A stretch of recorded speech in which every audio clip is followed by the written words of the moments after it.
Bir dənə hədis deyim sizə. Çox maraqlı hədisdir. Yəbnəl işrin. Ay 20 yaşı olanlar, 20 yaşında olanlara Allahın sözüdür. Yəbnəl işrin.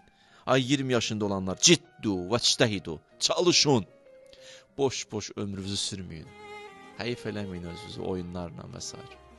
Ciddu və çtəhidu. Ya əbna əs-səlasin. 20 yaşdan keçdi 30-a. Baxın görün hansına düşürsünüz.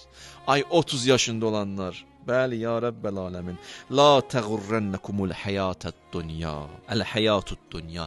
Dünya sizi aldatmasın ha. Pis vaxtınızdır. 25 yaş, 26 yaş. Özünə yaman baxan vaxtlarında. Ay xanım, ay bəy. Ay 30 yaşında olanlar. Dünya sizi aldatmasın. Ya əbna əl-ərbəin. Keçdiyi bir pitlə bu tərəfə. Ay 40 yaşına çatanlar. Bəli ya Rəbbəl aləmin. Maza ədəttum li liqa'i Rəbbikum. Rəbbiniz üçün nə gətirmisiniz? Hə?